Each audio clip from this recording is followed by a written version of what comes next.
आज हम स्टार्ट करने वाले हैं रिलेशंस एंड फंक्शन का वन शॉट रिवीजन, जिसके अंदर complete theory, previous years questions और केस स्टडी और सर्च इंजन सब कुछ डिस्कस करेंगे।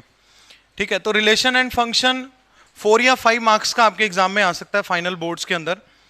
तो स्टार्ट करते हैं।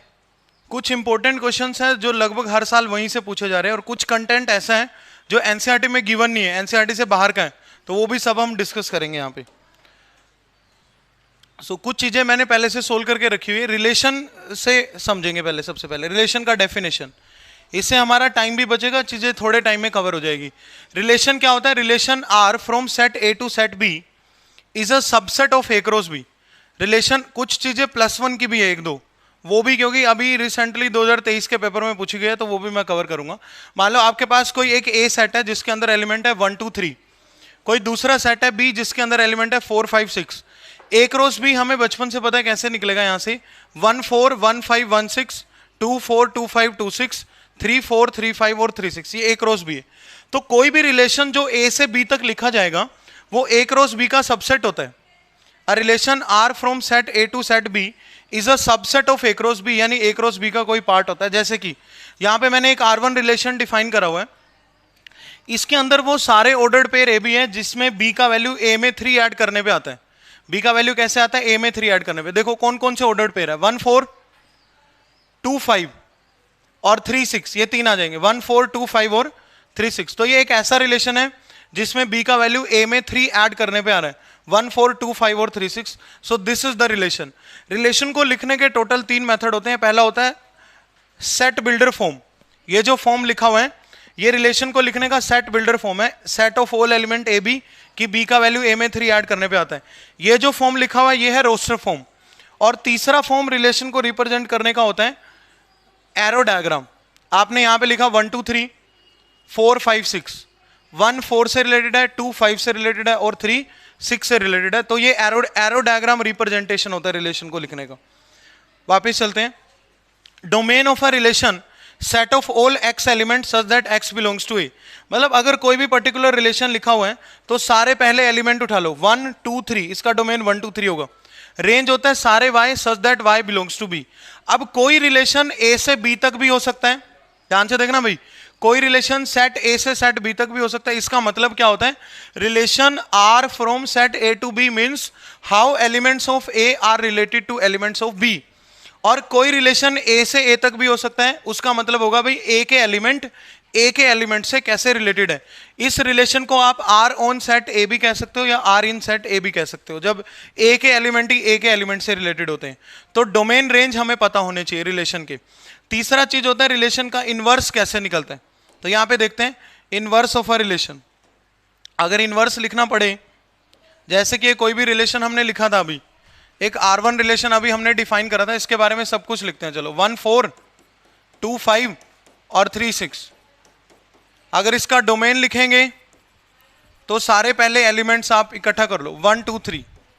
और अगर इसका रेंज लिखेंगे तो सारे दूसरे एलिमेंट 4 5 6। और अगर इसका को डोमेन लिखेंगे वो पूरा बी सेट होता है। ध्यान से देखना भाई, इसका को डोमेन भी 4 5 6 है, क्योंकि ये रिलेशन ए से बी तक था। को डोमेन होता है पूरा का पूरा बी सेट, जिन पे जाके एरो लगेंगे वो फिर रेंज बनते हैं। तो इसलिए हम लोग कहते हैं भाई जो रेंज होता है, इवन ये फंक्शन में भी है, वो को डोमेन का हमेशा या तो सबसेट होता है या हो सकता है कि उसके इक्वल भी हो, को डोमेन के इक्वल भी हो सकता है या फिर रिलेशन। उसके बाद होता है आर इनवर्स। आर इनवर्स भी आपको पता होना चाहिए, किसी दूसरे क्वेश्चन में यूज हो सकता है। इसका इनवर्स कैसे निकालोगे आप? सारे ऑर्डर्ड पेयर का रेसिप्रोकल कर दो, रिवर्स। 1 4 बन जाएगा 4 1, 2 5 बन जाएगा 5 2 और 3 6 बन जाएगा 6 3। तो ये होता है रिलेशन का इनवर्स। डोमेन, रेंज, को डोमेन और इनवर्स, चारों चीजें पता होनी चाहिए। ठीक है, तो this is all about definition of relation. इसके बाद आता है types of relation. Types of relation में पहला रिलेशन होता है एम्प्टी। अगर ए सेट से कोई भी एलिमेंट रिलेटेड ना हो तो that is empty relation, also known as void relation और नल रिलेशन। जब एक सेट के दूसरे सेट के एलिमेंट से कोई भी रिलेशन नहीं होगा तो उसको एम्प्टी बोलेंगे। जब कोई रिलेशन ए क्रॉस बी के बराबर आ जाएगा तो उसको कहते हैं यूनिवर्सल रिलेशन। छोटे छोटे डेफिनेशन आपको पता होने चाहिए। इफ एवरी, इसको लिखेंगे if every element of A is related to every element of B. इसको लिखेंगे if no element of A is related to any element of B. इसका हर एलिमेंट ए का बी के हर एलिमेंट से रिलेटेड होगा तो यूनिवर्सल हो जाएगा। रिफ्लेक्सिव हमें पता है इंपॉर्टेंट है, जब किसी रिलेशन के अंदर ए कोमा ए बैठा होता है that relation is called reflexive relation, यानी हर एलिमेंट के लिए खुद के साथ पेयर प्रेजेंट है। मान लो कोई एक ए सेट में कंसिडर करता हूं 1 2 3, इस रिलेशन को रिफ्लेक्सिव रिलेशन कब बोलेंगे? कोई भी रिलेशन अगर मैं यहां कंसिडर कर लूं उसके अंदर 1 1 है, 2 2 है और 3 3 है, तब उस रिलेशन को रिफ्लेक्सिव रिलेशन हम बोलेंगे। इसके अलावा कुछ और भी हो सकता है बट ये तो होना ही चाहिए। तो डेफिनेशन क्या कहता है? A must be there in relation for each A belongs to capital A, मतलब हर स्मॉल ए के लिए जो कैपिटल ए में बिलोंग करेगा उसका एलिमेंट, हर एलिमेंट का खुद के साथ पेयर प्रेजेंट होना चाहिए। सिमेट्रिक रिलेशन देखते हैं, इसमें सिमेट्रिक रिलेशन जैसे मैं एक R2 रिलेशन लिखता हूं, 1 1 है, 2 2 है, 3 3 है, 1 2 है और 2 1 है, तो ये रिलेशन सिमेट्रिक है। सिमेट्रिक रिलेशन क्या होता है? जब ए बी प्रेजेंट हो तो बी ए होना जरूरी है, that is called symmetric relation. और ट्रांजिटिव ए बी है, बी सी है तो ए सी होना जरूरी है, ए बी है बी सी है तो ए सी होना जरूरी है। अगर सिर्फ ए बी है और बी सी है ही नहीं तो ए सी की बात ही नहीं करेंगे। तो ट्रांजिटिव होता है भाई, अगर A B belongs to R है ये ट्रू लेट करेंगे, B C belongs to R है ये भी ट्रू लेट करेंगे। अगर ये इंप्लाई करता है कि ए सी भी बैठा हुआ है तो रिलेशन होता है ट्रांजिटिव। और जो रिलेशन रिफ्लेक्सिव भी हो, सिमेट्रिक भी हो और ट्रांजिटिव भी हो उसको कहते हैं equivalence relation. If R is a reflexive, symmetric and transitive then R is equivalence. Anti symmetric देखते हैं, सिर्फ डेफिनेशन याद कर लेना, इस पे क्वेश्चन नहीं आ सकता। एंटी सिमेट्रिक क्या होता है? इफ आर रिलेशन के अंदर ए बी प्रेजेंट है, बी ए प्रेजेंट है और इन दोनों के प्रेजेंट होने से अगर रिजल्ट निकल जाए ए इक्वल्स टू बी है, so that relation is called anti symmetric. अब देखते हैं आइडेंटिटी। आइडेंटिटी और रिफ्लेक्सिव का डेफिनेशन लगभग एक जैसा है, फर्क देखो क्या है। ऐसा रिलेशन जिसमें ए कोमा ए प्रेजेंट है for A belongs to capital A, और वहां पे है for all A belongs to capital A. Reflexive का मतलब है हर एलिमेंट का खुद के साथ पेयर प्रेजेंट होना चाहिए, हर एलिमेंट का खुद के साथ पेयर प्रेजेंट होना चाहिए। लेकिन आइडेंटिटी में ऐसा हो जरूरी नहीं है, आइडेंटिटी में ऐसा हो जरूरी नहीं है, ठीक है। जैसे कि आप कोई रिलेशन लिखते हो 1 2 3, इसमें 1 1 है, 2 2 है, 3 3 नहीं है, लेकिन ये रिलेशन आइडेंटिटी रिलेशन है, लेकिन क्या रिफ्लेक्सिव है? अगर ये रिफ्लेक्सिव होता तो साथ में क्या होना चाहिए था? यहाँ पे 3 3 होना चाहिए था, 3 3 होना चाहिए था। तो every reflexive relation is identity, लेकिन क्या हर आइडेंटिटी रिलेशन रिफ्लेक्सिव नहीं बनेगा। इसमें 1 1 है, 2 2 है बट 3 3 नहीं है, तो ये आइडेंटिटी है लेकिन रिफ्लेक्सिव नहीं है। आगे चलते हैं, नेक्स्ट टाइप्स ऑफ फंक्शंस, और उसके बाद पहले सारी थ्योरी कवर करेंगे और फिर क्वेश्चंस पे स्विच करेंगे। टाइप्स ऑफ फंक्शन में सबसे पहले आता है 1 1 फंक्शन। 1 1 फंक्शन होता है जब हर एलिमेंट का इमेज होता है। यहां पे देखो कितने एलिमेंट है, 1 2 3 4, और इधर एलिमेंट है P Q R S T. 1 का इमेज P है, 2 का इमेज T है, 3 का इमेज S है और 4 का इमेज R है, तो ये 1 1 फंक्शन है। जब इधर के हर एलिमेंट का एक सिंगल इमेज बन रहा होता है उधर 1 1, और इसको क्या बोलते हैं? इंजेक्टिव फंक्शन, क्योंकि इंजेक्शन 1 1 करके लगते हैं ना, इसलिए इसका नाम इंजेक्टिव फंक्शन भी होता है।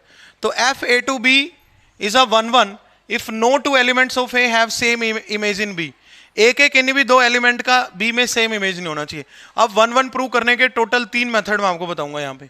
वैसे एनसीईआरटी लेवल पे एक ही है। पहला तो होता है horizontal line test. Horizontal line test, मान लो आपके पास किसी फंक्शन का ग्राफ बना हुआ है, उस फंक्शन के ग्राफ को हॉरिजॉन्टल लाइन अगर एक जगह मिलता है तो वो 1 1 होता है।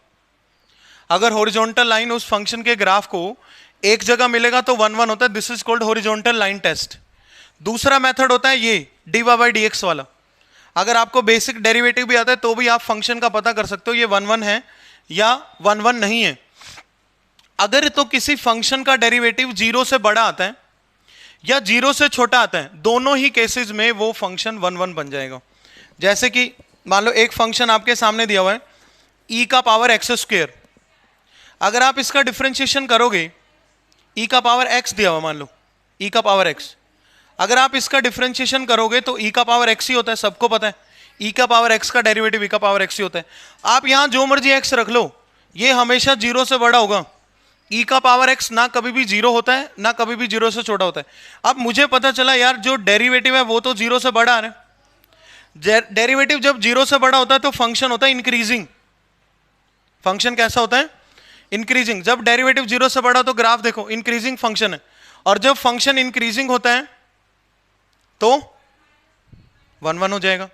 आप इस पे कहीं पे भी हॉरिजॉन्टल लाइन बना के चेक करो, देखो कितनी जगह मिल रही है। एक जगह, मानसी इधर आ जाओ तुम बीच में, एक जगह मिल रही है इसको हॉरिजॉन्टल लाइन। अच्छा ये देखो, अगर dy by D x less than 0 होगा, अगर dy बाई डी एक्स क्या होगा? लेस देन 0, तो फंक्शन कैसा होगा? डिक्रीजिंग। पढ़ा ना हमने एओडी में, एओडी में पढ़ा हमने, तो फंक्शन कैसा होगा? डिक्रीजिंग। और डिक्रीजिंग पे हॉरिजॉन्टल लाइन बनाना कहीं भी, कितनी जगह मिल रहा है? तो अगर कोई फंक्शन इंक्रीजिंग होता है या फिर डिक्रीजिंग होता है, या तो इंक्रीजिंग या फिर स्ट्रिक्टली की बात हो रही है क्योंकि मैंने सिर्फ ग्रेटर देन लिया है, तो वो फंक्शन 1 1 हमेशा होगा। तो बाय डेरिवेटिव भी हम इस तरह के फंक्शंस का चेक कर सकते हैं, टिपिकल टाइप का, और एमसीक्यू में भी इससे हेल्प ले सकते हैं। अब तीसरा मेथड है कॉन्ट्राडिक्शन।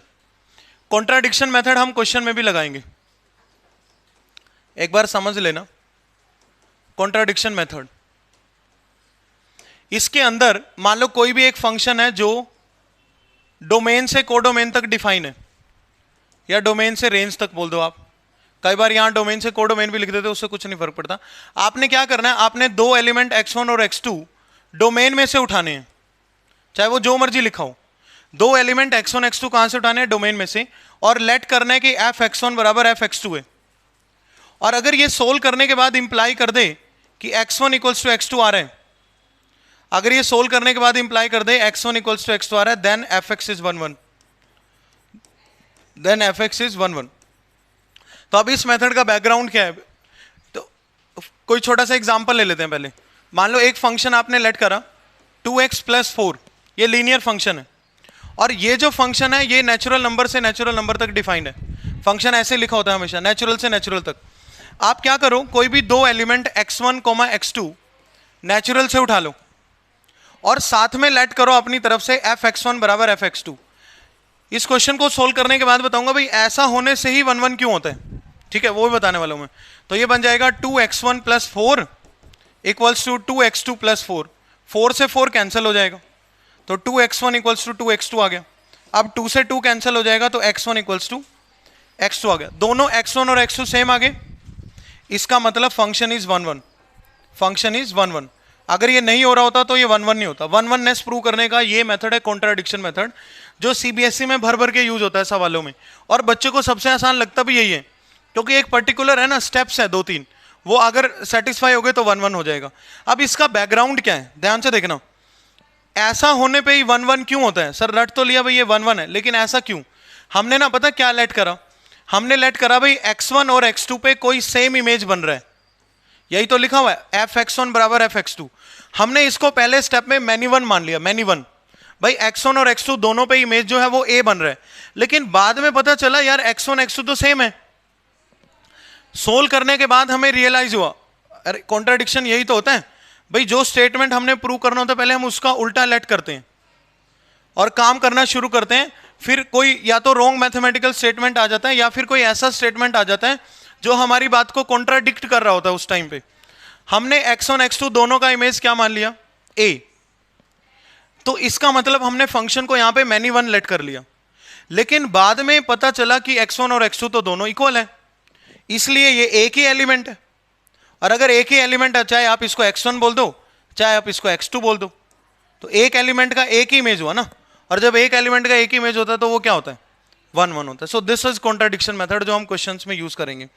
पहला मेथड हॉरिजॉन्टल लाइन टेस्ट, दूसरा मेथड डेरिवेटिव। अगर आपको डेरिवेटिव से इजीली पता चलता है तो क्या दिक्कत है?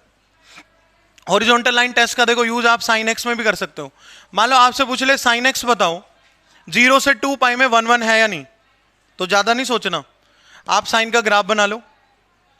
0 से 2 पाई में ये 0 होता है भाई, और ये π/2 पाई 3π/2 और 0 से 2 पाई में हॉरिजॉन्टल लाइन बनाना, देखो कि 3 जगह मिल रहा है इसको, तो कहां से 1 1 है? 1 1 है ही नहीं, मैनी वन है। कैसा फंक्शन है? तो अगर किसी फंक्शन के ग्राफ में हॉरिजॉन्टल लाइन एक से ज्यादा जगह पे मिलेगा, that function is many one, not one one. आगे चलते हैं, नेक्स्ट टाइप ऑन्टो। ऑन्टो का दूसरा नाम क्या होता है? सरजेक्टिव। सरजेक्टिव का मतलब होता है, देखो यहां पे एक ए सेट दिया हुआ है, यहां पे तो कोई दूसरा सेट दिया हुआ है। ऑन्टो का सबसे सिंपल डेफिनेशन ये होता है, जब इधर का हर एलिमेंट किसी न किसी की इमेज बन रहा हो, यहां का हर एलिमेंट किसी न किसी की इमेज बन रहा हो, तो फंक्शन को कहते हैं ऑन्टो फंक्शन। इधर कोई खाली नहीं रहना चाहिए, इस तरफ कोई भी एलिमेंट खाली नहीं रहना चाहिए, देन फंक्शन इज ऑन्टो। देखो यहां पे, और इसका ये सबसे इंपॉर्टेंट, रेंज और कोडोमेन बराबर होते हैं। मैंने बताया था कोई फंक्शन रेंज से कोडोमेन तक लिखा होता है, रेंज से कोडोमेन तक, लेकिन जिनको एरो स्ट्राइक करते हैं वो रेंज का पार्ट बनते हैं। तो जब रेंज और कोडोमेन बराबर हो जाएगा तो सबको एरो स्ट्राइक कर जाएंगे, तो यानी रेंज और कोडोमेन जब सेम होगा तो भी फंक्शन को क्या बोलेंगे? ऑन्टो। तो जिन फंक्शंस में रेंज निकालना इजी होगा, हम वहां पे रेंज से जाएंगे। रेंज निकालना भी सिखाऊंगा मैं आपको। बंद हो गया, 1 मिनट रुक जाए यार फिर। तो जब रेंज और कोडोमेन दोनों सेम होंगे तो फंक्शन क्या होगा? Onto, surjective, sir of sir. ये देखो, इधर का हर एलिमेंट ऑक्यूपाई होना चाहिए, सब पे एरो स्ट्राइक करने चाहिए, तो फंक्शन को ऑन्टो कहते हैं। एक तो मेथड है रेंज ही निकालो, दूसरा मेथड ये मेथड भी चलेगा। मेथड क्या है? Method to prove onto. y equals to f x कोई भी फंक्शन होता है। स्टेप 1 है find x in terms of y।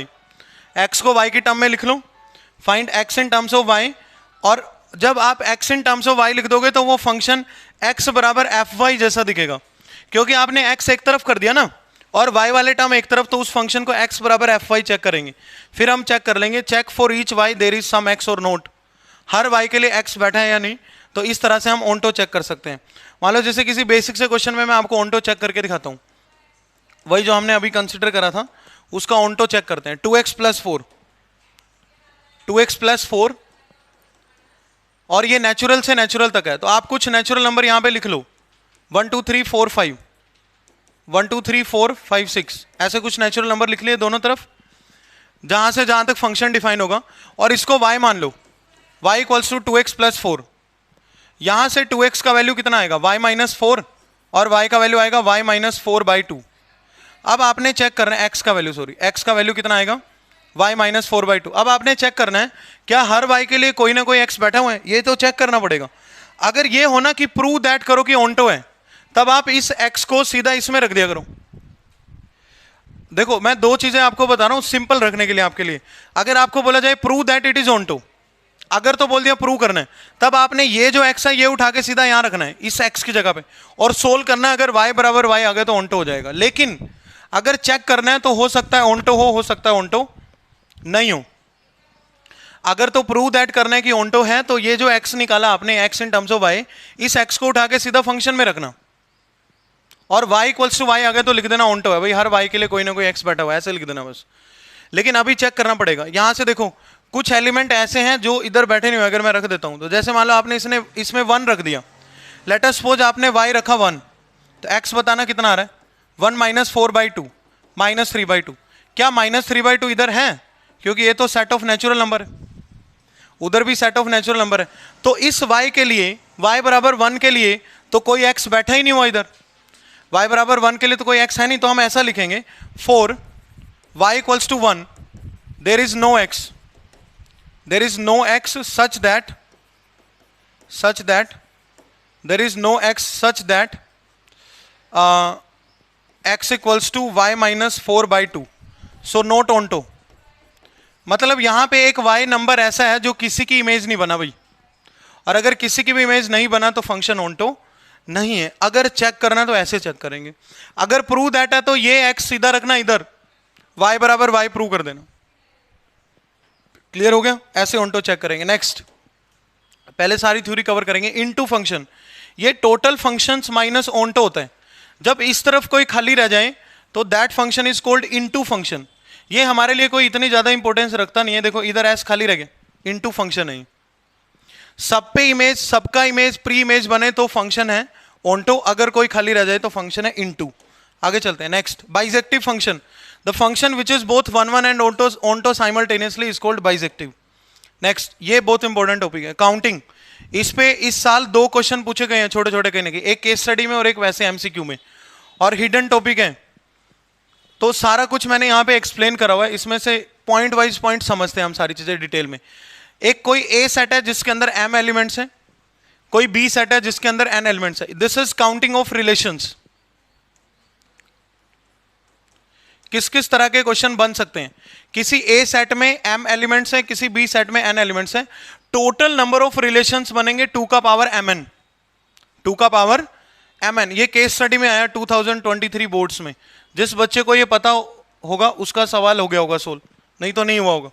2 का पावर mn। मान लो ये दोनों सेट बराबर हो, a टू a रिलेशन बनाने।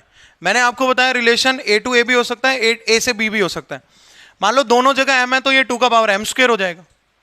दोनों जगह n है तो 2 का पावर n स्क्वायर, दोनों जगह a एलिमेंट है तो 2 का पावर a स्क्वायर। फॉर्मूला याद करना है, ठीक है? पुराने नोट्स में ऐड कर लेना ये कुछ चीजें ना, तुम्हारे में है नहीं पुरानी एनसीईआरटी में। तो देखो उसके बाद total number of non empty relations. जब आप टोटल रिलेशन काउंट करते हो ना बेटा तो इसके अंदर एक फाई भी आता है। जब आप टोटल रिलेशन काउंट करते हो तो वहां पे 2 रिलेशन काउंट होते हैं, एक तो फाई और एक इटसेल्फ। इटसेल्फ यानी कि ये खुद a क्रॉस b। ध्यान से समझना भाई, कैसे मैं एक एक एलिमेंट कम करूंगा। टोटल रिलेशन तो 2 का पावर mn है। 2 का पावर mn में एक तो फाई आता है, एक यूनिवर्सल आता है, ये दोनों काउंट हो रहे होते हैं। लेकिन जब टोटल नॉन एम्प्टी पूछा जाए तो एम्प्टी हट जाएगा। एम्प्टी हटने का मतलब है फाई हट गया, और फाई हटने का मतलब है रिलेशन बन गए 2 का पावर mn माइनस 1। और टोटल प्रॉपर रिलेशन पूछे जाए तो, प्रॉपर रिलेशन पूछे जाए तो भी 2 का पावर mn माइनस 1। इस केस में a क्रॉस b हट जाएगा। कोई भी रिलेशन कोई भी a क्रॉस b जो बनेगा वो खुद का प्रॉपर रिलेशन नहीं होता, इसलिए a क्रॉस b हटा दिया। एक रिलेशन प्रॉपर पूछे जाए तो a क्रॉस b हट जाएगा, और नॉन एम्प्टी पूछे जाए तो एम्प्टी सेट हट जाएगा, ठीक है? तो ये अगर a टू a रिलेशन बताने हैं और m एलिमेंट्स है तो 2 का पावर m स्क्वायर फॉर्मूला बन जाएगा। So this is about total number of relation. Next देखते हैं, if a set has m elements then total reflexive relation. इसका भी क्वेश्चन आया 2023 बोर्ड्स में, एनसीईआरटी में कहीं नहीं लिखा हुआ ये फॉर्मूला। अभी तो देखो 2 एलिमेंट वाला ही पूछा था, लेकिन ज्यादा एलिमेंट्स भी कर सकते हैं। 2 एलिमेंट के तो चलो हम ढूंढ भी सकते हैं भाई कितने रिफ्लेक्सिव बन रहे हैं, लेकिन ज्यादा एलिमेंट हो जाए तो फॉर्मूला याद करना पड़ेगा 2 का power m square minus m। मैं कितने एलिमेंट लेके चल रहा हूं m। अगर n एलिमेंट लेके चलोगे तो फॉर्मूला क्या बन जाएगा 2 का power n square minus n बन जाएगा। Total reflexive relation if a set has m elements क्या बनेंगे बेटा 2 का power m square minus m। आगे देखो, if a set has m elements, मैं ना हमेशा पहले सेट में m एलिमेंट्स लेता हूं, दूसरे सेट में n एलिमेंट्स लेता हूं, इससे कंफ्यूजन कम रहता है a b के बजाय, क्योंकि a और b सेट्स के नाम भी होते हैं, a और b सेट्स के नेम्स भी है, इसलिए कैपिटल स्मॉल m और स्मॉल n कंसिडर कर लेता हूं मैं। टोटल सिमेट्रिक रिलेशन का फॉर्मूला 2 का power m square plus m by 2 होता है। This is total symmetric relation, this is total reflexive relation. Transitive का कोई फॉर्मूला नहीं होता, there is no formula for transitive relation, please note that. Transitive relation का कोई formula नहीं, लेकिन एक चीज हम याद रखेंगे, अगर किसी रिलेशन में 3 एलिमेंट्स हैं तो टोटल ट्रांजिटिव 5 बनते होते हैं, ये जरूर याद रखेंगे ये पॉइंट। अगर किसी रिलेशन में 3 एलिमेंट है तो टोटल कितने बनेंगे ट्रांजिटिव 5, और अगर 4 एलिमेंट है तो 15 बनेंगे, और 5 एलिमेंट पे तो एकदम बहुत बड़ा वैल्यू चले जाएगा, ठीक है? तो देखते हैं ये टोटल, ये क्वेश्चन आया भाई 23 बोर्ड्स में। एक ए सेट है 3,5, टोटल रिफ्लेक्सिव रिलेशन बताने थे, तो 2 का पावर 4 माइनस 2, m का वैल्यू 2 हो गया ना, 4 माइनस 2, 2 का पावर 2 यानी क्या वैल्यू आ गया 4 वैल्यू आ गया। नेक्स्ट आगे चलेंगे, total equivalence relation if a set has 5l, total equivalence relation, total equivalence relation if a set has 3 elements, कितने बनेंगे 5, ये लिखे भी हुए हैं। अगर किसी सेट में 1 2 3 एलिमेंट है तो उसके 5 इक्विवेलेंस रिलेशन ये लिख रखे लाइन में, 1 1 1 1 1 2 2 3 3, ये स्मॉलेस्ट इक्विवेलेंस रिलेशन होता है। फिर इसमें 1 2 2 1 ऐड कर दो, फिर 1 3 3 1, फिर 2 3 3 2, और एक ए क्रॉस ए खुद, वो भी इक्विवेलेंस बनेगा। ए क्रॉस ए जब आप निकालोगे इसका क्रॉस प्रोडक्ट खुद इसी के साथ, तो वो क्या बनेगा 1 1 1 2 1 3 2 1 2 2 2 3 3 1 3 2 3 3, वो एक रो से हो जाएगा। तो इतने रिलेशन बनते हैं। नेक्स्ट पॉइंट ये देखते हैं भाई, counting of functions, most important topic. इसका क्वेश्चन इस साल आने की उम्मीद है, और ये सीबीएसई में नहीं कॉम्पिटिटिव में है, और भी जितने भी कॉम्पिटिटिव लेवल के एग्जाम आप दोगे, सीयूईटी में इसका सवाल आ सकता है, एनडीए में आ सकता है, जेई मेंस में, जेई मेंस के लिए तो इंपॉर्टेंट ये है ही। CUET, NDA, KVPY, BITSAT, VIT, triple IT सब में आ सकता है इसका क्वेश्चन, क्योंकि टॉपिक इतना फेमस है। काउंटिंग ऑफ फंक्शंस केसेस बना के मैंने सोल्व करा है, तो इसको धीरे धीरे डिस्कस करते हैं वन बाय वन।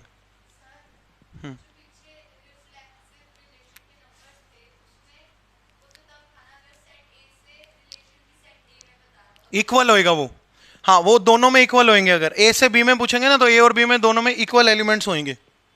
अलग अलग में नहीं डिफाइन कर सकते हम, ऐसे फॉर्मूला नहीं अलग अलग का। या तो ए से बी अगर बात करेगा तो दोनों में इक्वल एलिमेंट्स होंगे, ए से ए तो होते ही इक्वल है। ठीक है, तो देखते हैं काउंटिंग ऑफ फंक्शंस। मान लो ए सेट में और बी सेट में दोनों में बराबर एलिमेंट्स हैं।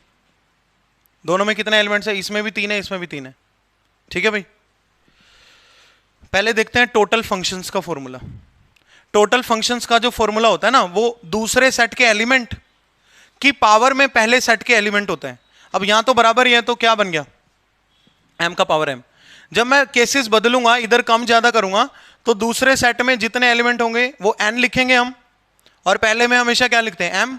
बोला ना मैंने, m और n से याद रखेंगे, तो n का पावर m हो जाएगा। वो कितना हो जाएगा? n का पावर m।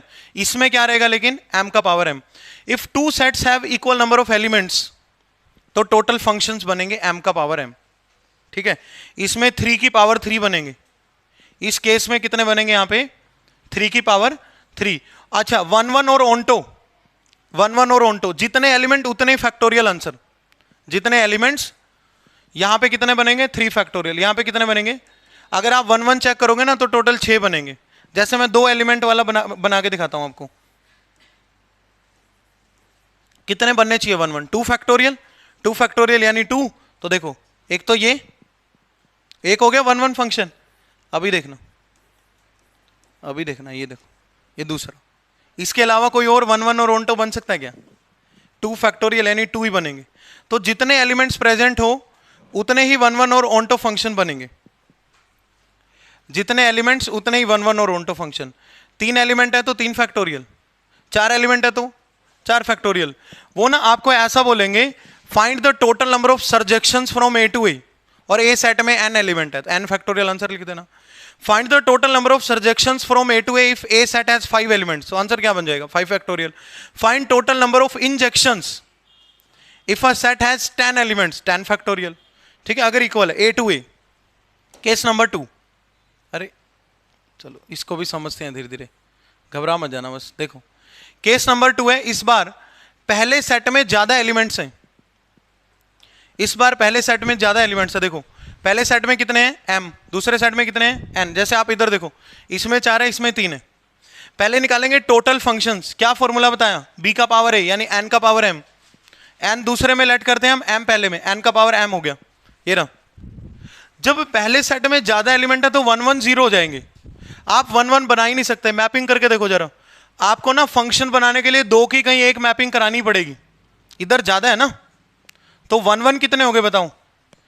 1 1 तो तब बनेंगे ना जब हर एलिमेंट का यूनिक इमेज होगा, लेकिन यहां पे तो नंबर ऑफ एलिमेंट ज्यादा है। इधर नंबर ऑफ एलिमेंट ज्यादा है तो 1 1 क्या होंगे? 0। और जब उधर नंबर ऑफ एलिमेंट ज्यादा होंगे तो ऑन्टो 0 होंगे। ये याद रखना, बिल्कुल सिंपल सी बात है। आप बना के देख लो, रटो मत, आप चीजें समझो तो आपको ज्यादा लंबे टाइम तक याद रहेगी। अब ये सबसे अच्छा फॉर्मूला है, इसके अंदर आ सकता है बोर्ड्स में क्वेश्चन। चांसेस कम है बट आ सकता है, क्योंकि वो अब लेवल बढ़ाते जा रहे हैं धीरे धीरे। ठीक है, कोई केस स्टडी वगैरह में। अब ये फॉर्मूला है बाइनोमियल की मदद से, इसको लर्न करना पड़ेगा फॉर्मूले को। ध्यान से देखना, पहले सेट में कितने एलिमेंट है भाई? m। दूसरे सेट में कितने एलिमेंट है? n। फॉर्मूला देखो क्या कहते हैं, सिग्मा लिखना है। सिग्मा का मतलब सम करना होता है। r का वैल्यू 1 से n तक चलाना है। समेशन r का वैल्यू 1 से n तक, NCR, NCR -1 का पावर n माइनस आर, इन दोनों का डिफरेंस। अगर आपने बाइनोमियल पढ़ा हो तो +1 में -1 का पावर, इन दोनों का डिफरेंस, और r का पावर m। ये फॉर्मूला आपको लर्न करना पड़ेगा। बहुत कम बुक्स में लिखा हुआ है, आप ध्यान से देखो। NCR का वैल्यू चलाना 1 से लेके n तक, NCR -1 का पावर n माइनस आर और r का पावर m। अब इसको मैं अप्लाई करता हूं इस सवाल में। क्या ढूंढने हैं हमने? कौन से फंक्शन ढूंढने हैं? ऑन्टो। कौन से ढूंढने हैं? देखो आप ऑन्टो अभी बन रहा है, ये क्या? ये ऑन्टो का केस बना हुआ अभी आपके सामने, ध्यान से देखो। यहां का हर एलिमेंट ऑक्यूपाई हो रहा है, यहां का हर एलिमेंट अभी तो 1 2 से ऑक्यूपाई हुआ, 1 हो सकता है बी एलिमेंट 3 4 से ऑक्यूपाई हो जाए, कितने सारे केसेज है, तो ये फॉर्मूला लगेगा। हमारे पास एम भी है, हमारे पास एन भी है, ये दो ही चाहिए। आर कहां से कहां तक चलाना है, 1 से लेके एन तक, और एन कितना है 3, तो 3 तक चला देंगे। तो देखो मैंने ये सोल्व करा हुआ है, हमारा टाइम थोड़ा बच जाएगा, बट मैं इसमें से समझा देता हूं आपको, एकदम से क्रिस्टल क्लियर समझ आएगा। देखो ऑन्टो फंक्शंस काउंट करे हुए हैं, बिल्कुल ध्यान यही होना चाहिए 100%, तभी समझ आएगा। एम कितना है, एन कितना है, फॉर्मूला देखो, आर इक्वल्स टू 1 से एन तक जाता है, 1 से एन तक जाने का मतलब है 1 से 3 तक जाएगा, फिर N C R 3 C R minus 1 का power N minus R 3 minus R, और आर का पावर एम यानी आर का पावर 4, लगा दिया फॉर्मूला। अब इसमें ना सिग्मा के नाम का तो होता है सम, आर का वैल्यू एक बार 1 रखना है, एक बार 2 रखना है, एक बार 3 रखना है, और सम कर देना है। ये रखा जब R1, ये रखा जब R2, और ये रखा जब R3, रख के दिखाता हूं, देखो R1 रखना, ये 3C1 माइनस 1 का पावर 3 माइनस 1 2, और R का पावर 4 1 का पावर 4 प्लस, अब R रखना 2 3C2 माइनस 1 का पावर 3 माइनस 2 यानी 1, और R का पावर 4 यानी 2 का पावर 4, R2 ले लिया। अब R3 लो यहाँ पे, 3C3 माइनस 1 का पावर 3 माइनस 3 0, और R का पावर 4 3 का पावर, R का पावर 4 3 का पावर 4 हो गया। अब इसको सोल्व करते हैं, ये NCR का फॉर्मूला है, वैसे तो आप डायरेक्ट वैल्यू भी यूज कर सकते हो अगर आपको आती हो तो, अदरवाइज ये फॉर्मूला लगा लेना। और इस फॉर्मूले के साथ ये जरूर याद रखना, 0 फैक्टोरियल 1 होता है और 1 फैक्टोरियल भी 1 होता है। और फैक्टोरियल का मतलब क्या है, अगर आप भूल गए हो तो मैं आपको याद करा दूं। मान लो आपके सामने लिखा हुआ है 5 फैक्टोरियल, इसका मतलब होता है 5 इंटू 4 इंटू 3 इंटू 2 इंटू 1, ये फॉर्मूला होता है 5 फैक्टोरियल। 3 फैक्टोरियल सोल्व करना है तो 3 इंटू 2 इंटू 1, तो सोल्व करें भाई। 3C1 3 होता है, 3C1 और 3C2 दोनों ही 3 होते हैं, तो 3 रख दिया, माइनस 1 का पावर 2 1, 1 का पावर 4 1, तो 3 बना सिर्फ।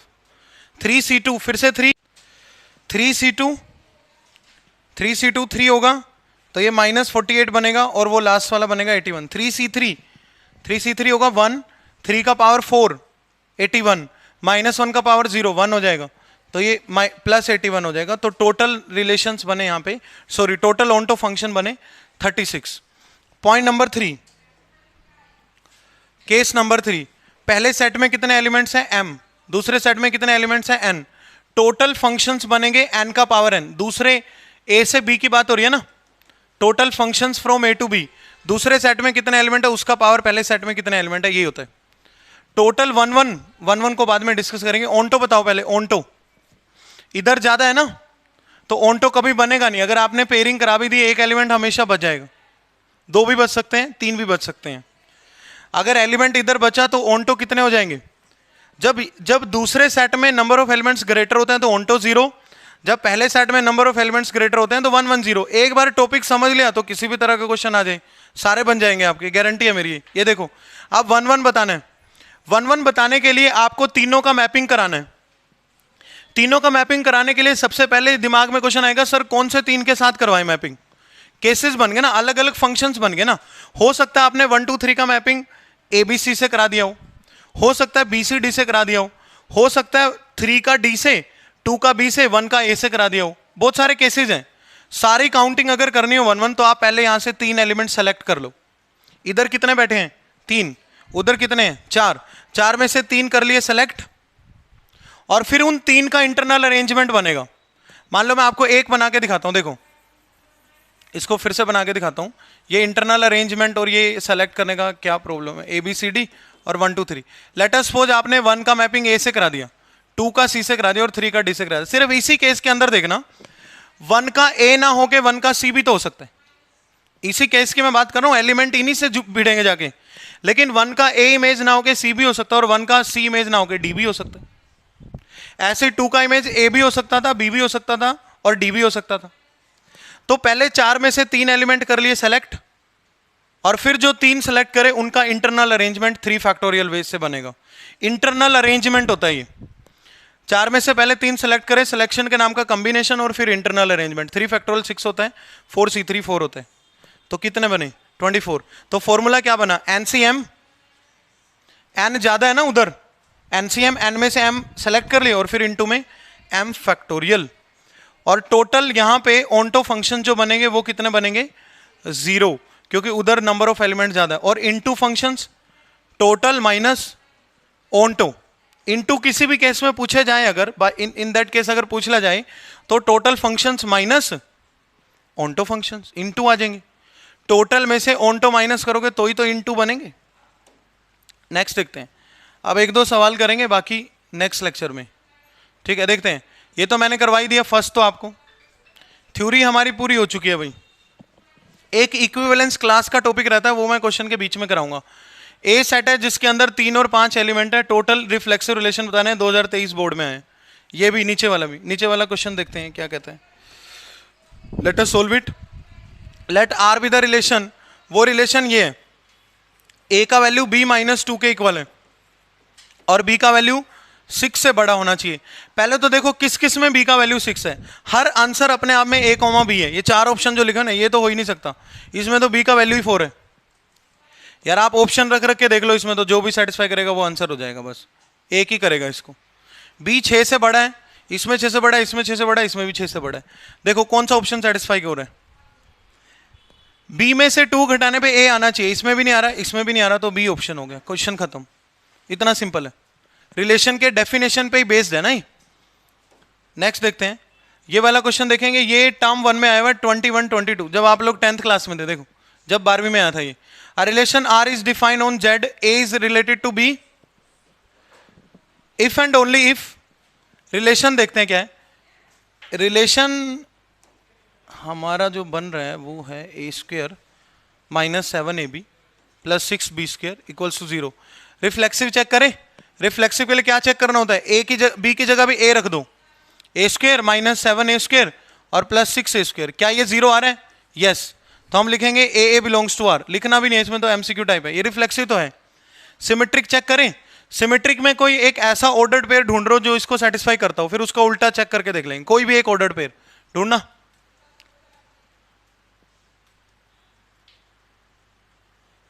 सिक्स वन रखना इसमें, 6 और 1, क्योंकि ये ए रिलेटेड टू बी और इंटीजर्स है, तो दोनों इंटीजर है। 6 1 रखना। 36 -42 +6, 0 आ रहा है ना। अब 1 6 चेक कर लो बस। 1 6 देखो इसको सेटिस्फाई करा नहीं। ए की जगह 1 रखो माइनस, यहाँ पे 6 रखोगे तो 42 और ये प्लस में 6 which is not equals to 0। 0 आना चाहिए था ना। अगर 1 6 6 1 दोनों करते तो फिर कोई और चेक करते। तो ये रिलेशन रिफ्लेक्सिव है बट सिमेट्रिक नहीं है। रिफ्लेक्सिव है बट सिमेट्रिक नहीं है। ट्रांजिटिव चेक करने की जरूरत नहीं है, हमें आंसर इन दोनों से ही मिल गया। नेक्स्ट क्वेश्चन, ये 2020 में आया हुआ है। W is the denote the set of words in the English dictionary. Find the relation R by। इसमें सारे ordered pair x, y है। X and y have at least one letter in common। ये simple question होता है। Show that this relation is reflexive।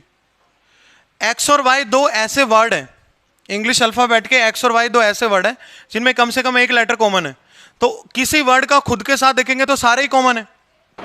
Relation क्या कहता है भाई, एक लेटर कॉमन होना चाहिए, एक लेटर कॉमन होना चाहिए। रिफ्लेक्सिव होगा क्या? बिल्कुल, एवरी वर्ड का खुद के साथ तो हर लेटर कॉमन होगा ही होगा। सिमेट्रिक, अगर पहले वर्ड का और दूसरे वर्ड के लेटर कॉमन है तो दूसरे के और पहले के भी तो कॉमन होंगे।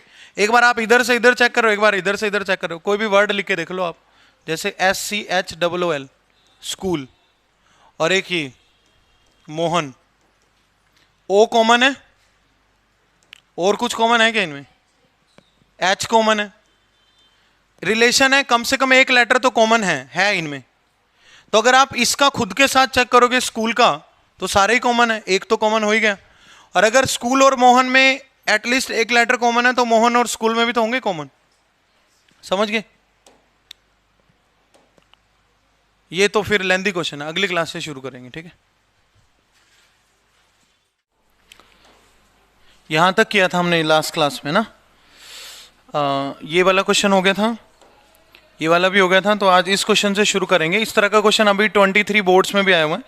मैं पहले वही करा देता हूँ आपको, यही क्वेश्चन करेंगे हम। ये मैंने सोल्व कर दिया ऑफलाइन क्लास के अंदर, बट यहाँ से समझ आ जाएगा आपको सब कुछ। क्वेश्चन काफ़ी इंपॉर्टेंट है ये होता ही है इंपॉर्टेंट लिस्ट में मेरी में ना हमेशा, लेकिन ये इस साल बोर्ड्स में भी आए हैं 23 में। तो यहाँ पे रिलेशन का क्वेश्चन है, ऑर्डर्ड पेयर आपस में रिलेटेड है। If N denote the set of all natural numbers, N कोई ऑल नेचुरल नंबर्स का सेट है, and R is the relation on N cross N. R कोई रिलेशन है जो एन क्रॉस एन पे बने, defined by A B related to C D. यहां पे ऑर्डर्ड पेयर ए बी और ordered pair C D related है, कब? जब ये रिलेशन सेटिस्फाई होता है, A D into B plus C equals to B C into A plus D. जब ये सेटिस्फाई होगा तो ऑर्डर्ड पेयर ए बी और सी डी रिलेटेड है आपस में। Show that relation R is an equivalence relation, ऐसा हमने शो करके दिखाना है। तो हम ना पहले थोड़ा सा इस रिलेशन को सिंप्लीफाई करेंगे ताकि आगे रिफ्लेक्सिव सिमेट्रिक ट्रांजिटिव चेक करना हमारे लिए आसान हो। तो हम इस रिलेशन को ऐसा लिख सकते हैं, बी सी को मैं डिनोमिनेटर में ले गया, b plus c by b c equals to a plus d bye.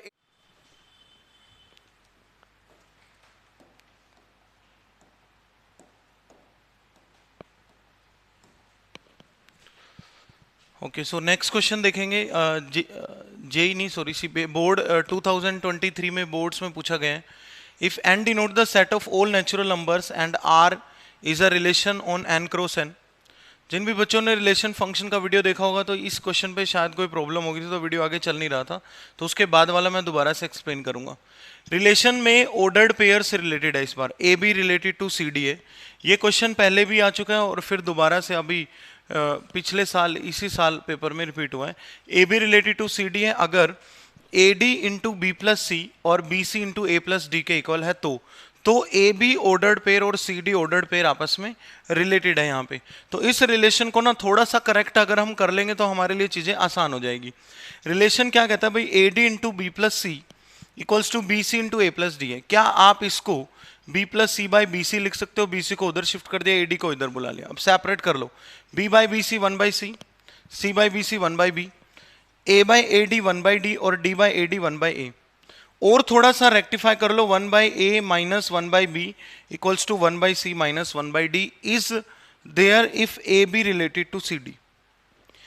अगर आपने ये चीज बनाई है तो आपके लिए अब चीजें, इसको रिफ्लेक्सिव सिमेट्रिक ट्रांजिटिव चेक करना आसान हो गया, चीजें इजी होगी। A B related to C D कब है? जब 1 बाई ए इसका रेसिप्रोकल माइनस 1 बाई बी इसका reciprocal equals to 1 by C minus 1 by D है, तो A B related to C D है। अब इसको रिफ्लेक्सिव चेक करते हैं। रिफ्लेक्सिव में ए बी चेक करेंगे। अब आपको पता है भाई 1 by A minus 1 by B equals to 1 by A minus 1 by b तो होगा ही होगा। इसका मतलब a B related to a b हो गया और इसलिए रिलेशन रिफ्लेक्सिव हो गया। सिमेट्रिक चेक करेंगे, a B related to C d होगा तो c D related to a b check करेंगे। देखो a B related to C D कब है? अगर 1 by A minus 1 by B equals to 1 by C minus 1 by d होगा। ये हमने बना दिया ओरिजिनल रिलेशन। अब आप इसी रिलेशन को उल्टा लिख के देखो, आप इसको ऐसे भी तो स्वैप कर सकते हो, 1 by C minus 1 by d equals to 1 by a minus 1 by b. So this is implying that CD related to AB. So relation is symmetric. Transitive के लिए आपको एक नया ऑर्डर्ड पेयर इंट्रोड्यूस करना पड़ेगा, that is EF. AB related to CD हम let करेंगे, 1 by a minus 1 by b equals to 1 by c minus 1 by d होगा, ये ट्रू लेट करेंगे। CD रिलेटेड टू EF भी ट्रू लेट करेंगे। अगर AB है BC है तो AC चेक करते होते हैं हम लोग। C D related to EF क्या बताएगा बेटा? 1 by C minus 1 by d equals to 1 by E minus 1 by f. अब आप देखो ध्यान से, इन दोनों को ना हमने सिर्फ क्या करा है, देखो इसका एक साइड है 1 by C minus 1 by d, इसका एक साइड है 1 by C minus 1 by d. इसका मतलब ये वाली चीज़ 1 by A minus 1 by b और 1 by E minus 1 by f दोनों को इक्वल में रख सकते हैं, दोनों को इक्वल में रख दिया। तो अगर 1 by A minus 1 by B equals to 1 by E minus 1 by F है, that means A B related to EF। तो A B related to AB belongs to R, BC belongs to R implies that AC belongs to R, तो relation क्या होता है? Transitive. तो ये transitive भी बन गया। तो ये रिलेशन रिफ्लेक्सिव, सिमेट्रिक और ट्रांजिटिव तीनों हैं। क्वेश्चन बहुत इंपॉर्टेंट है। नेक्स्ट देखते हैं, let us C this question. ये NCERT बेस्ड क्वेश्चन ही है। Show that the relation R in set A, एक रिलेशन R है जो सेट A पे डिफाइंड है, 1 2 3 4 5 पे, given by R equals to AB। इसके अंदर वो सारे ऑर्डर्ड पेयर AB हैं। A माइनस बी करने पे, मोड लेने पे जो भी आता है that is divisible by 2, is an equivalence relation, write all the equivalence classes of R।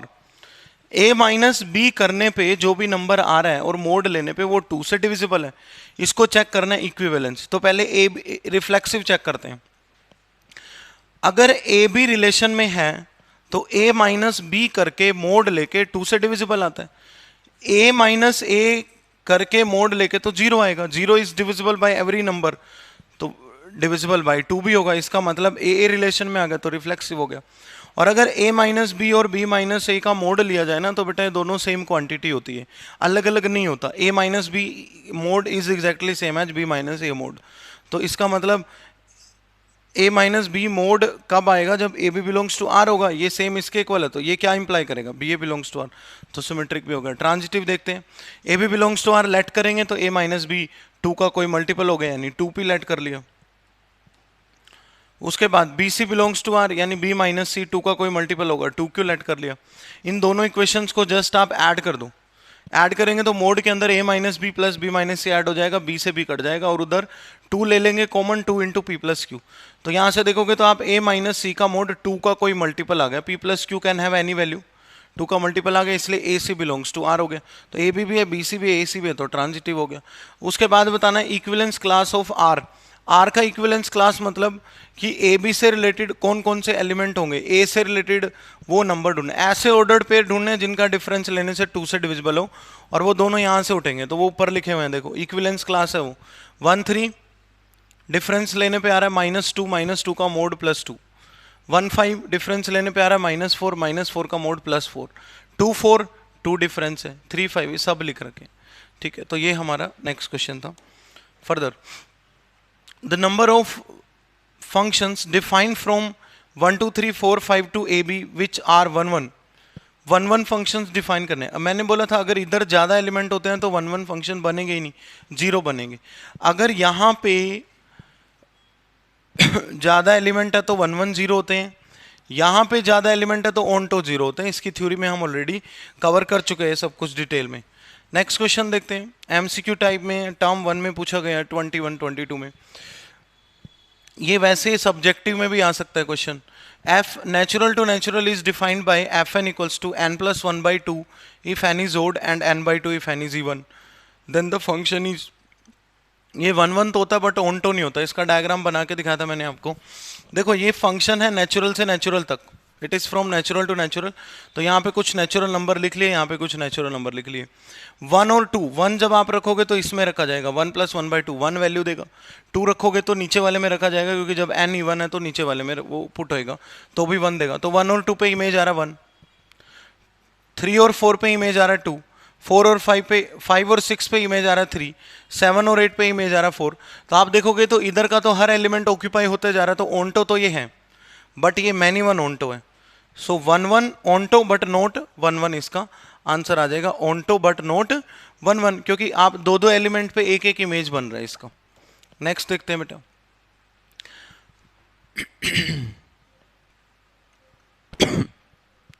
गले में थोड़ी सी प्रॉब्लम है, समझते जाना आप ध्यान से। एफ इज अ फंक्शन जिसके अंदर ऑर्डर पेयर है 1 2 2 4 3 1 4 k and a is 1 2 3 4। What is a here 1 2 3 4, then find the value of k. K का बताना हमने। देखो एफ जो है वो फंक्शन है from A to a. F अगर फंक्शन है ए टू ए तो उसमें इधर 1 2 3 4 आएगा, और ये 1 2 3 4 1 रिलेटेड है 2 से, ठीक है भाई, 2 रिलेटेड है 4 से, ओके 2 रिलेटेड है 4 से, 3 रिलेटेड है 1 से, 4 किससे रिलेटेड होगा जब A2 है तो 3 से, और इसमें उसकी जगह लिखा हुआ है K, इसमें उसकी जगह क्या लिखा हुआ है K लिखा हुआ है। तो K का वैल्यू ऑब्वियसली कितना हो जाएगा हमारा, सो K इज नथिंग बट 3। ये भी 21 में पूछा गया क्वेश्चन, एकदम ईजी है। नेक्स्ट देखते हैं, ये आपने एक प्रॉपर्टी याद रखनी है, इक्विवेलेंस क्लासेस के बीच में कुछ भी कॉमन नहीं होता है और इक्विवेलेंस क्लासेस का यूनियन करने से वापस ए सेट आ जाता है। You will remember this property. An equivalence relation are in set a divides it into equivalence classes A1 A2 A3। What is the value of A1 union A2 union A3। इनका जो union होता है वो वापस से ए set बनते होता है बेटा, और जो इंटरसेक्शन होता है वो 5 होता है। इंटरसेक्शन कितना होता है 5। इक्विवेलेंस क्लासेस को अगर हम मिला दें, यूनियन कर दे तो ए सेट, इंटरसेक्शन चेक करें तो 5, ऐसे याद रखना। इंटरसेक्शन क्या होता है 5 होता है, बेसिक सा प्रॉपर्टी है। ये वाला क्वेश्चन देखते हैं, लेट अस सी, इंपॉर्टेंट है, इस तरह के एग्जाम में आ सकते हैं अभी आने वाले टाइम में भी।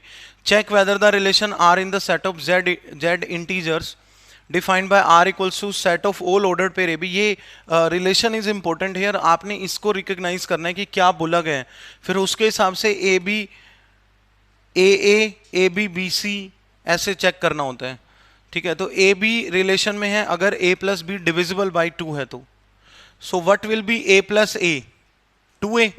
if we are checking reflexive here, relation is a plus b is divisible by 2, so what is the meaning of reflexive?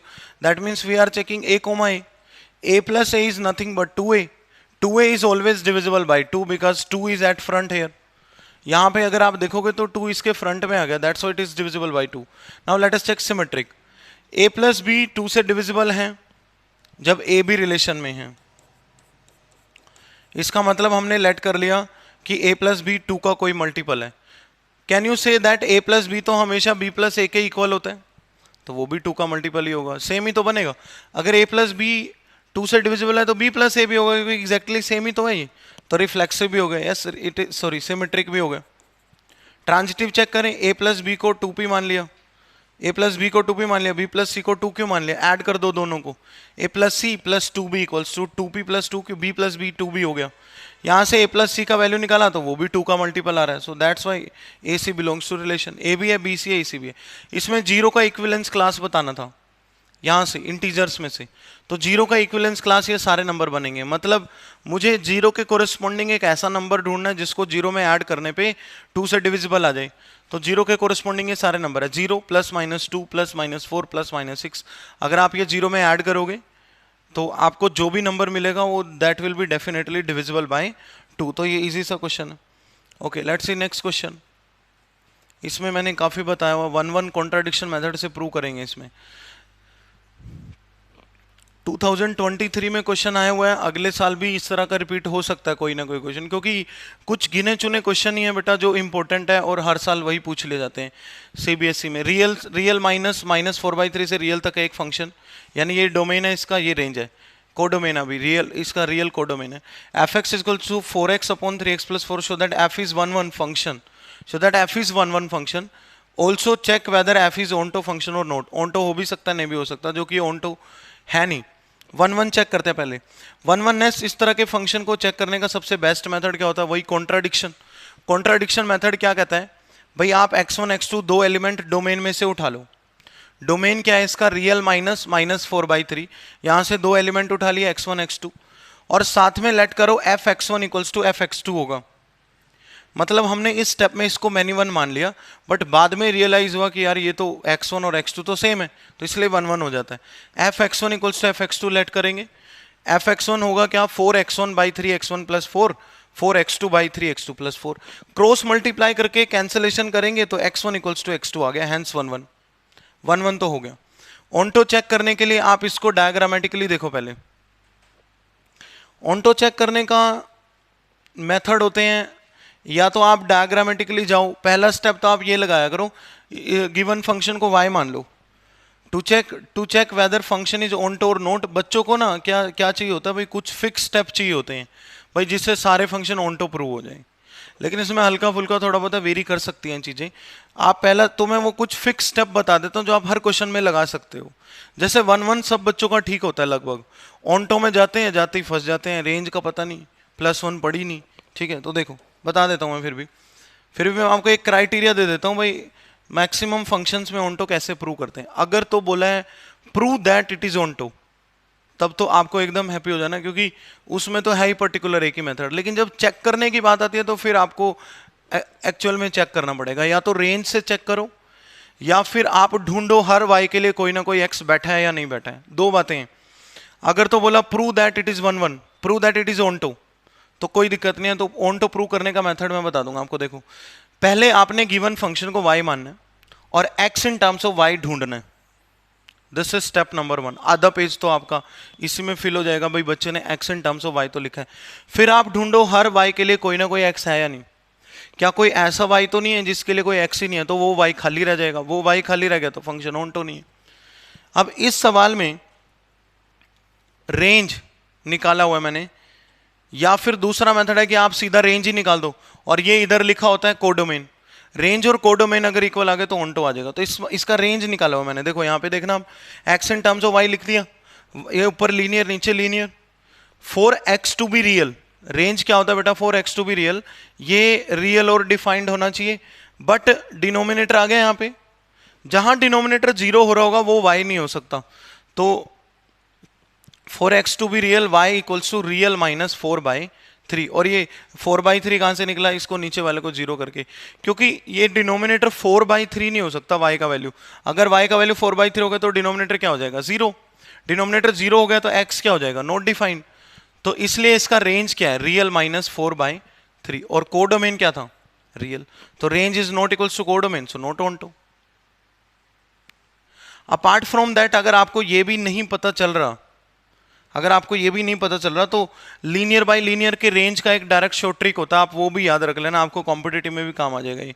Linear bye linear का रेंज यहाँ बताया हुआ मैंने, 4x बाई है ना, रियल में से घटाना, ऊपर से x का कोएफिशिएंट नीचे से x का कोएफिशिएंट उठा के घटा दिया करो, ये रेंज है। लेकिन कोडोमेन कितना है, रियल। अगर रेंज और कोडोमेन सेम होंगे तो ही तो फंक्शन ऑनटो होगा। इसका रेंज कुछ और है, डोमेन कुछ और है, इसलिए फंक्शन ऑनटो नहीं है। अगर प्रूव करना होता कि ऑनटो है, अगर आपको क्वेश्चन में पता चल जाए ये ऑनटो है, मैंने तो बस दिखाना है, तो उसका भी मेथड बताता हूं। देखो इस क्वेश्चन से समझना आप, देखो ये क्वेश्चन भी बहुत इंपॉर्टेंट है, 2020 में पूछा गया, हो सकता है 2024 में रिपीट हो जाए 4 साल बाद, ठीक है। तो देखें इस क्वेश्चन को भी, show that the function minus infinity से जीरो से लेके -1, 0 तक है, ये this is the domain of the function, sorry domain ये है, ये कोडोमेन है। अगर हमारा रेंज भी सेम आ गया तो फंक्शन ऑनटो हो जाएगा। फंक्शन क्या है, f x equals to x by 1 plus mod x है, और x देखो आप कहां से कहां तक लाई कर रहा है, माइनस इन्फिनिटी से जीरो में। x कहां से कहां तक लाई कर रहा है, माइनस इन्फिनिटी से जीरो में। बिल्कुल ध्यान से समझना, ठीक है। देखो x है हमारा माइनस इन्फिनिटी से जीरो, यानी नेगेटिव। ये डोमेन होता है ना, इधर डोमेन ही तो x के वैल्यूज हैं। तो अगर x माइनस इन्फिनिटी से जीरो में है तो मोड x माइनस x होगा। We know that mod x equals to या तो x होगा या फिर माइनस x होगा। x कब होगा, जब x जीरो से ग्रेटर हो। माइनस x कब होगा, जब x जीरो से स्मॉलर हो। इतनी सिंपल सी बात है। तो अगर आप यहां पे चेक करेंगे बेटा, x माइनस इन्फिनिटी से जीरो में है, तो आप फंक्शन को थोड़ा सा रीडिफाइन कर लो, मोड x की जगह माइनस x लिख दो। x बाई 1 माइनस x है अब हमारा फंक्शन। अब हमारा फंक्शन क्या है, अगर x यहाँ रियल लिखा होता तो आपको केसेस बनाने पड़ते। एक बार तो ये बनता है x by 1 minus mode x, एक बार बनता है x by 1 plus x, x by 1 plus x, mode हट जाएगा, ठीक है। तो अब इसको 1 चेक करें, इसका x1 x2 डोमेन में से उठाने हैं, ये लिखना है। Let x1 x2 belongs to domain, domain क्या है, माइनस इन्फिनिटी से zero, and f x1 equals to f x2, ये भी लेट करना है। फंक्शन में पहले x1 रखो, x1 by 1 minus x1, x2 by 1 minus x2, दोनों को इक्वल में क्रॉस मल्टीप्लाई करा, x1 इक्वल्स टू x2 आ गया, हेंस इट इज 1 1 प्रूव करना एकदम आसान है। अब इधर देखो, अब ध्यान से, बिल्कुल ध्यान से देखना, show that function is 1 and onto. Show that है ना, शो दैट है ना, 1 एंड ऑनटो। देखो ऑनटो कैसे बनाएंगे, ऑनटो कैसे बनाए, अगर शो दैट है तो आसान है हमारे लिए, चीजें आसान है। y के इक्वल मानेंगे फंक्शन को, y equals to x upon 1 minus x, x in terms of y निकाल लेंगे, क्रॉस मल्टीप्लाई करके x in terms of y निकाल लेंगे, तो x का वैल्यू कितना आ गया। अब ये जो x in terms of y निकालने के बाद ना, इसको वापिस x की जगह रखेंगे। ये y equals to x upon 1 minus x था, x की जगह पे y अपॉन y प्लस 1 रख दो आप, ये जो निकाला। और अगर y कंसिडर करा ना, y क्या था, x अपॉन 1 माइनस एक्स, और x पुट कर रहे हैं, x क्या पुट कर रहे हैं, y अपॉन y प्लस 1। अगर y बराबर y आ गया तो लिख देना उल्टो। अगर y इक्वल्स टू y आ गया, ये हर बार ही आता है वैसे, फंक्शन ऑनटो भी ना हो ना, ये तब भी y इक्वल्स टू y आ जाता है, लेकिन उसमें हमें फिर चेक करना पड़ता है। जब चेक बोला जाए ना, check whether onto is there और नॉट, तो चेक करना, आप रेंज निकाल के चेक करना, या फिर वो डायग्राम बना के चेक कर लेना। अगर प्रूव दैट आ जाए तो फिर आप y equals to y show कर देना, hence it is onto. Next question देखते हैं, ये केस स्टडी है, ये वाला पहले एक ये एनसीईआरटी का क्वेश्चन देख लेते हैं। पहले क्वेश्चंस करेंगे। Okay, let's see this question first, important है ये, A is less than equal to B square. देखो, show that the relation are in the set of real numbers defined by, इसके अंदर सारे ऑर्डर्ड पेयर ए B हैं, having all ordered pair A B, A is less than equal to B square है, is neither reflexive nor symmetric nor transitive, neither reflexive nor symmetric nor transitive. ये NCERT का question है, उसमें A एक A less than equals to B cube B है, दोनों ही important है। तो ये जो रिलेशन है ये किसके ऊपर डिफाइंड है, जो that relation are in the set of real number. So this is relation from r to r real number से रियल नंबर तक डिफाइंड है। तो चेक करें, रिफ्लेक्सिव में ए चेक करना होता है। देखो 1/2 और 1/2 इसमें बिलोंग ही नहीं करता, क्योंकि 1/2 का स्क्वायर 1/2 से छोटा नहीं है, 1/2 से 1/4 से बड़ा है। तो 1/2 is not less than equal to 1/2। तो मुझे एक ऑर्डर्ड पेयर 1/2, 1/2 ऐसा मिल गया जो रिलेशन में बिलोंग नहीं करता। एक भी मिल जाए तो मतलब रिफ्लेक्सिव नहीं है, तो इसलिए A does not belongs to R for each A belongs to real. For each A belongs to real के लिए होना चाहिए था ना, लेकिन एक रियल ऐसा मिल गया जो इसको सेटिस्फाई नहीं कर रहा। सिमेट्रिक चेक करते हैं, 1/4 रिलेशन में है, 4/1 नहीं है, क्योंकि 4 का स्क्वायर तो 1 से बड़ा और इक्वल होता है, लेकिन 1 का स्क्वायर 4 से बड़ा और इक्वल होता है क्या, नहीं है, तो सिमेट्रिक भी नहीं है। ट्रांजिटिव चेक करें, ट्रांजिटिव में 2 ऑर्डर्ड पेयर लाने पड़ेंगे, बड़े नंबर ले लिया करो, इजीली बन जाएगा। 111 रिलेशन में है, यस, क्योंकि 11 का स्क्वायर 100 से बड़ा और इक्वल है। क्या 11 4 रिलेशन में है, यस, क्योंकि 4 का स्क्वायर 11 से बड़ा और इक्वल। क्या 100 4 है, 100 4 नहीं है, क्योंकि 4 का स्क्वायर 100 से बड़ा और इक्वल नहीं है। तो ए भी है, बी सी है, बट ए सी नहीं है, तो ना ट्रांजिटिव है, ना रिफ्लेक्सिव है, ना सिमेट्रिक है। ये देखते हैं, ये भी इंपॉर्टेंट क्वेश्चन है, एनसीईआरटी का है, दिल्ली 2012 में आया हुआ है। There is a function from natural number to natural number. इस फंक्शन को, ये फंक्शन 2 तरह से डिफाइंड है।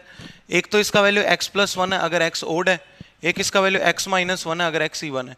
इस बाइजेक्टिव यानी बोथ 1 1 एंड ऑन2, इसको प्रूव करना है कि 1 1 भी होगा और ऑन2 भी होगा। पहले 1 1 चेक करते हैं, लेकिन यहाँ पे केसेस बनाने पड़ेंगे।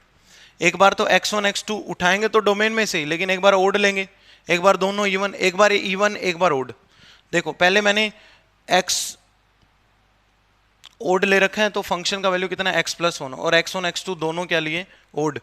ओड है तो f(x1) बराबर f(x2) लेट करेंगे और ओड वाले में रखे जाएंगे, यानी x1 + 1 इक्वल्स टू x2 + 1, 1 से 1 कट जाएगा, x1 इक्वल्स टू x2। ये केस कहता है 1 1 है। दूसरा केस इवन, इवन है तो कहाँ रखे जाएंगे, नीचे वाले में, x1 - 1 इक्वल्स टू x2 - 1, यहाँ भी कट गया, ये भी कहता है कि 1 1 है।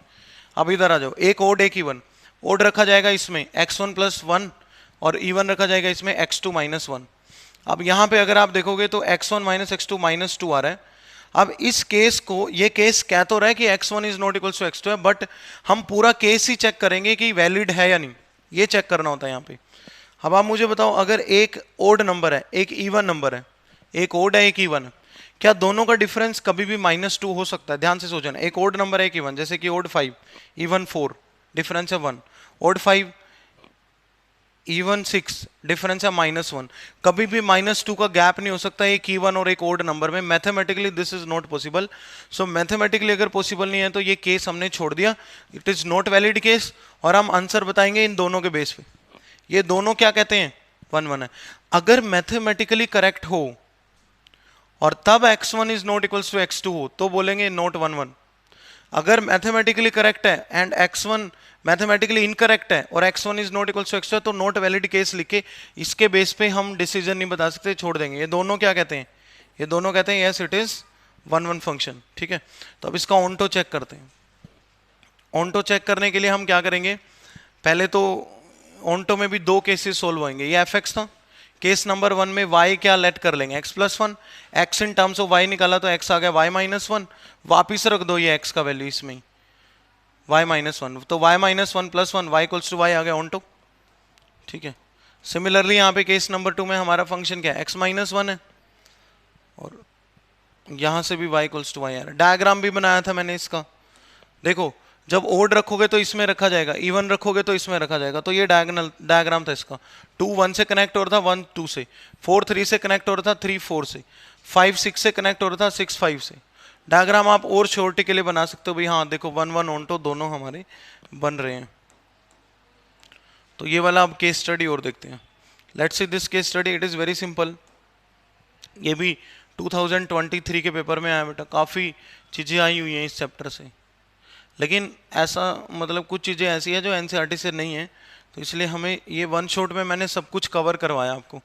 अब तक हम relation, function, ITF, matrices, continuity इनके वन शॉट डाल चुके हैं, धीरे धीरे सभी के आएंगे।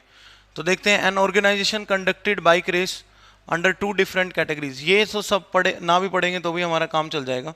यहाँ से देखते हैं मेनली, एक बी है सेट जिसमें B1, B2, B3 3 बॉयज हैं। जी एक सेट है जिसमें G1, G2 2 गर्ल्स हैं। Where b represent the set of boys selected, वो किसके लिए, रेस के लिए सेलेक्ट हुए होंगे, है ना, रेस ही लग रही है यहाँ पे। तीनों बॉयज है B1, B2, B3 जो रेस के लिए सेलेक्ट हुए हैं, और G1, G2 2 गर्ल्स हैं वो भी रेस के लिए, फाइनल रेस के लिए सेलेक्ट हुए हैं। ऊपर वाला बिल्कुल वो यूजलेस होता है, आधी आधी बार इसका कोई यूज नहीं होता, मेनली यहाँ से क्वेश्चन शुरू है बस। How many relations are possible from B to G, इसका फॉर्मूला मैंने बताया था। B to G total relations अगर बताना है, टोटल रिलेशन का फॉर्मूला था 2 का पावर mn। अगर m पहले सेट में एलिमेंट है, n दूसरे में, तो टोटल रिलेशन बन जाएंगे भाई 2 का पावर mn, यानी पहले सेट में कितने एलिमेंट है बताऊं, 3, 3 2 जा 6, तो 2 का पावर 6 पहले पार्ट का आंसर आ गया। काउंटिंग के बेस पे आया हुआ है क्वेश्चन, काउंटिंग के बेस पे। Among all the possible relations from B to G, how many functions can be formed from B to G, number of functions का फॉर्मूला होता है सेकंड सेट का पावर पहला सेट, n का power m। मैं हमेशा क्या लेट करता हूँ, ये B1, B2, B3 इसको मैं बोलता हूँ m, और ये G1, G2 इसको मैं बोलता हूँ n। m और n की फॉर्म में ही मैंने आपको लेक्चर के स्टार्टिंग में भी बताए थे, इसमें m लेट करना है, इसमें n, तो हो जाएगा n का पावर m यानी 2 का पावर 3, इनमें से 8 फंक्शन बन जाएंगे। थर्ड पार्ट देखते हैं, let r be the relation from B to B of x, y such that x and y are the students of same sex. Same sex का मतलब है या तो वो दोनों बॉयज हैं या वो दोनों गर्ल्स हैं। तो हमने चेक करना है ये इक्विवेलेंस रिलेशन होगा या नहीं।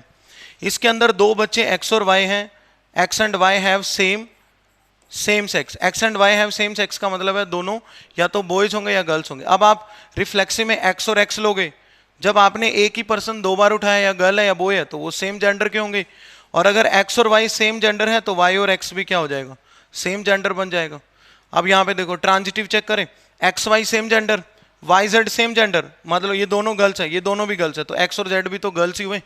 या ये दोनों बॉयज है ले लिए, दोनों बॉयज ले लिए, तो एक्स और जेड भी तो दोनों बॉयज ही हुए, तो ये इक्विवेलेंस है। एक और है लास्ट पार्ट देखते हैं, B f be a function from B to G defined by B1 G1 B2 G2 and B3 G1, check whether bijectivity. देखो ये B1 रिलेटेड है G1 से, B2 रिलेटेड है G2 से, और B3 रिलेटेड है G1 से, तो ये फंक्शन मैनी वन ऑन्टो है, बाइजेक्टिव नहीं है।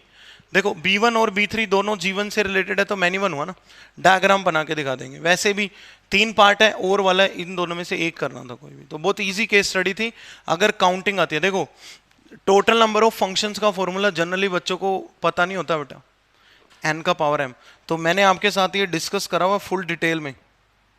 आगे है क्या कुछ, ये एक केस स्टडी मैंने होमवर्क में दे रखी है, तो ये एक केस स्टडी आप होमवर्क में खुद ट्राई कर लेना, ठीक है। इसके बाद कुछ नहीं है। ये जो टॉपिक है ना, मैं आपको दिखाता हूं एक बार, काउंटिंग यहां से शुरू हुआ था।